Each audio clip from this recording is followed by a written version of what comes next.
We are our grandmother's prayers. We are our grandfather's dreaming. We are the breath of our ancestors. We are the Spirit of God. We have come from those who came before us.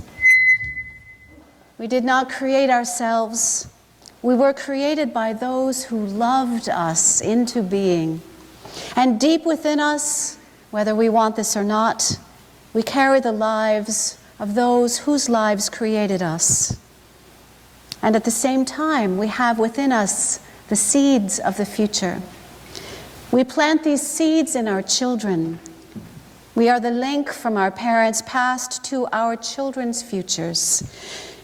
We do not live or exist in an isolated, unaffected place in society. No. We are the link of the past into the future. We are a part of the sacred chain. When my son Andrew was 17, he had his senior picture taken by a local firm in Lancaster, where I live. It was a beautiful photo, a nice angle of his face, a clear and calm expression, rare in a 17-year-old, I know. He was my first child, and I was and still am so excited about every part of the progress of his life. At 17, he looked somewhere in between youth and adulthood, a lively point of stillness in an active life. It was when I framed his senior picture and put it on our shelf that I saw the resemblance. I placed that picture next to the photo of my father, taken in his Navy uniform, a picture from his early 20s. And then I saw it. My son looked just like my father, the father I lost when I was only 17 myself. There was something about the shape of their faces, the cast of their eyes, the quiet smile, the vulnerable beauty of their youth. It took my breath away. And as I go back to those pictures today, still side by side, I remember a few things. My son was never able to meet my father, but he carries within him the genes that made him who he is through me. I am the conduit from my dad to my son, whether or not they met each other. And the stories I share with my son to help him know his grandfather are the only way that he will ever know his own ancestry. As I share the stories, as I remember the times that we did have together when I was a little child, I remember the values that I also carry within me, the values my dad received from his family, and the values that inform my life. What we receive from our parents is more than their genetic material. We are shaped by the decisions that they made in their lives. We are carried into our futures by the choices they made to live their dreams. Our economic health is shaped by the circumstances of our birth. In this country, if we were born into poverty, we are more likely to remain there. If we were born into wealth, we are more likely to expect that for ourselves. If we were born into an abusive system, we are more likely to repeat the cycles of violence or sexual abuse in which we were shaped. And if we were born into love and acceptance, we are more likely to treat those we meet with that same openness and generosity of heart. This morning, I would like to explore how we view the history that has shaped us. Can we choose what to pass along to the next generation and what we might want to leave behind? There are some things which are worth keeping, but there are others which are best left behind if we want to make our lives into the joyous existence that we all long for. One of our most significant life tasks is to shape our lives into stories. Stories we can tell ourselves when the evening light grows dim. Stories we can share about each other around a hospital bed. When we need to hear the humor of life to keep us going. Stories of courage. Stories of grit. Stories of forgiveness. Stories of romance. Our lives are interwoven with each other's lives through the shaping and the telling of our stories. It is important which stories we choose to remember. How many times have we been embarrassed into silence by someone sharing a story of us which we wish they would not remember, let alone repeat? Why do our parents and siblings feel the need to share those horrible tales of adolescence to our significant others? I remember still the sting of flaming cheeks as my sisters laughingly repeated something childish to a young man that I was interested in. I wanted the dignity of being able to represent myself as I chose to see myself, rather than as the annoying little sister of two very annoying college girls. I'll spare you the details. But it had something to do with letting slip into spoken word that silly nickname by which they constantly teased me. But as I look back at this, even in the midst of remembering the ever-ready sense of shame, I know that learning to laugh at myself is a lesson learned rather painfully. But it is a lesson I needed to learn. Perhaps I wanted to come into that in my own time. But I trust that my siblings did not tell their story to harm me. Despite all the pangs of growing up together in one small household, we have all learned to love each other and respect each other. But there are some stories of our past which are harder to reshape. Many of us here today have been shaped through painful experiences of harm. Some of us have been exposed to things as children that no child should ever see. Some of us have felt the blows of violence or the emptiness of neglect.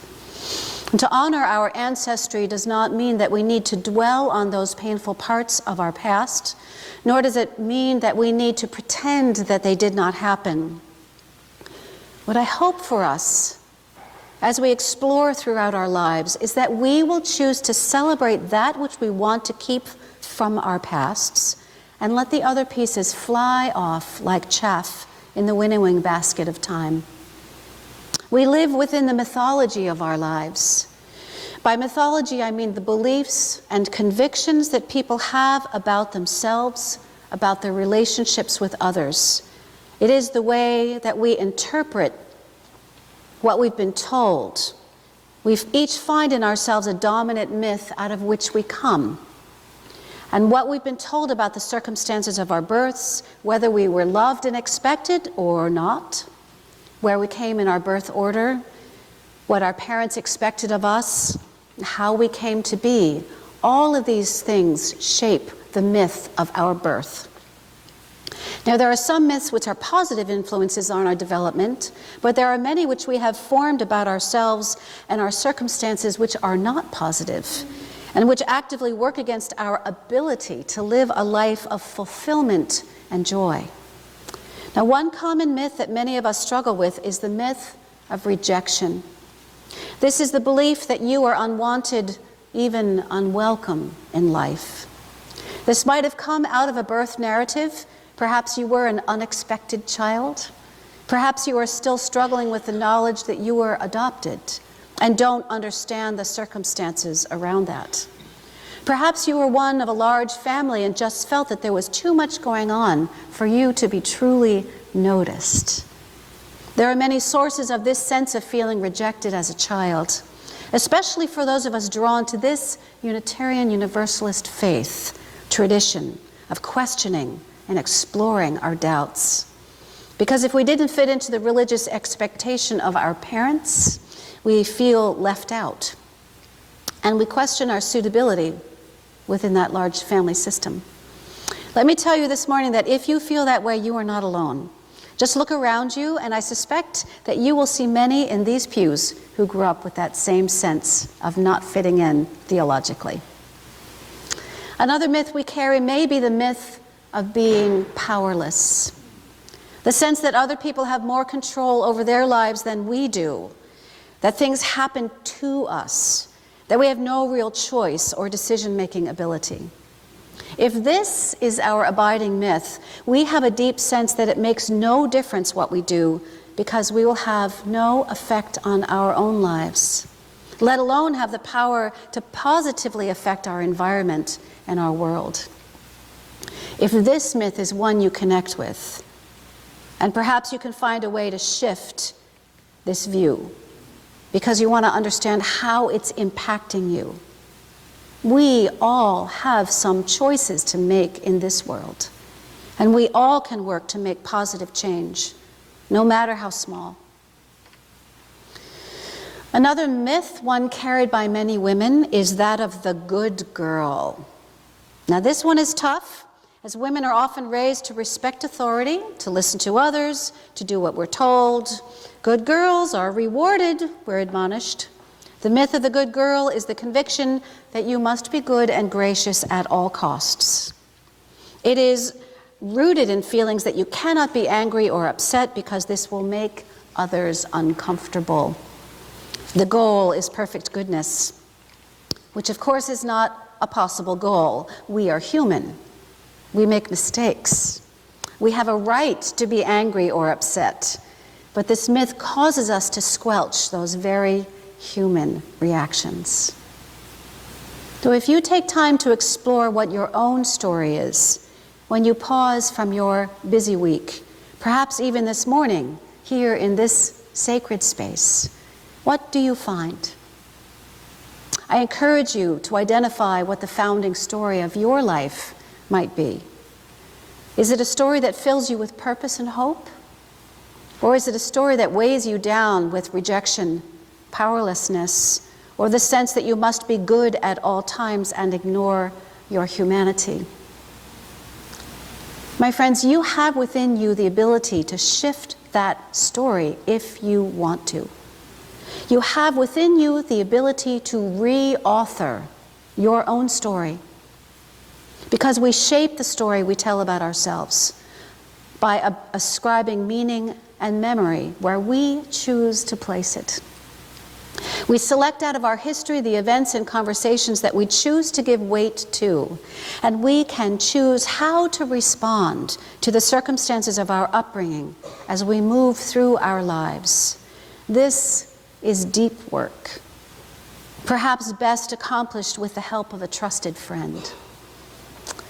We are influenced not only by the mythology of our own lives, but we are influenced by the religious mythology of the creation of our world.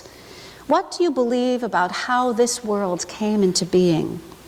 How has that shaped your understanding of who you are and why you are here?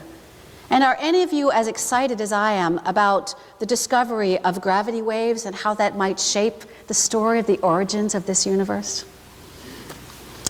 In the Judeo-Christian tradition, the pervasive belief is that a loving creator crafted this world into place so that the inhabitants can worship God. This version of the creation story led to a culture which places the love of God and the love of humanity first and foremost. The greatest commandments are to love God and to love each other. But as our culture moves away from the biblical understanding of creation, many of us are wrestling with a sense of disconnect from that loving idea of a creator. As our scientific understanding of how the earth was formed takes precedence, what happens to our religious understanding of why the earth was formed? I think this move away has caused a great disconnect. If we don't believe in the intentional creation of a loving God, what do we believe? In his book, The Holy Universe, David Christopher wrestles with that question. He begins his work by saying, like so many people who left the faiths of their youth, as an adult, I still yearned to believe in something. But just as the religious interpretations of the scriptures I grew up with proved deeply unsatisfying to me, so too did the cold, factual stories of modern science fail to speak to my spirit. And so he has refashioned the story of the origin of our earth and her inhabitants into a modern poetic retelling of creation. I'd like to share with you the beginning of this modern poem. It was the beginning of all beginnings. It was a time of no time, for time did not exist, a place of no place, for space did not exist. It was a beginning like no other, for there was no before. There was no time, there was no place. There was only the infinite and the unfathomable mystery. And the unfathomable mystery was all that was to be. And all that was to be was small, smaller than the tiniest particle, in the tiniest atom, in the tiniest dream. Although there was nowhere from which to see how small all that was to be was, for there was no outside and no inside, no here, no there, no now, no then, no darkness, no light. There was nothing, save a whisper of what might be, an infinitesimal, indescribable, unfathomable mystery. And out of that unfathomable mystery, the infinite called forth unto itself. It called forth space. It called forth time. It called forth being. And in that ecstatic instance, the universe slammed, exploding outward into existence with the jubilant and breathtaking beauty, brightness, energy, violence, power, and glory of a trillion newborn stars. A perfect explosion. And in the instance of this perfect explosion, the infinite began a brilliant and fierce cycle of gloriously creating, violently destroying, and gloriously creating once more, as if it knew what it was doing.